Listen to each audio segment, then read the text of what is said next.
Murakoze cyane. Nivyo mpejeje gusubira kwizegwa gutwara Federation Burundaise de Volleyball.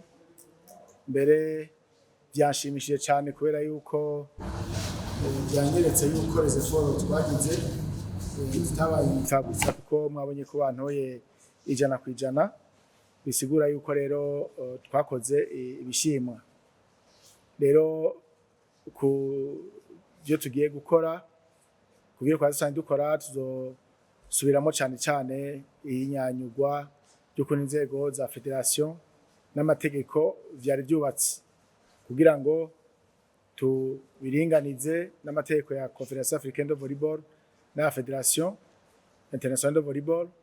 Hama tuzokwihutira cyane gushira inguvu mu ma école de volley kubera ko twacreye na commission ijejwe les écoles de volleyball.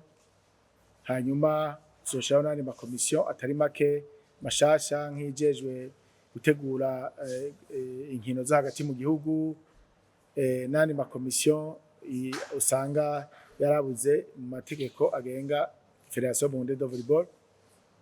Hama tuzobandanya cyane dushimikire ku nyigisho haba kubamenyereza n'abahagarikizi, twongere kandi tubandanye turondera kuduza idarapo ry'igihugu cacu mu Burundi mu kuja mu competition mpuzamakungu no mu gutegura amahiganwa mpuzamakungu ngaha nyene mu gihugu iwacu.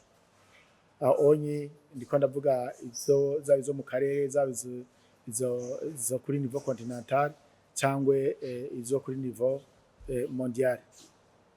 Rero muri make nivyo, ariko hariho byinshi cyane sinorinda kubisubiramwo kuko programme twarayitanze, ariko niyo hagira umwanya mwiza murabona abantu benshi barenga bashaka guhava baduga, niyo hagira umwanya mwiza tuzoshobora kubibacira ku mayange nako kubijako idonido.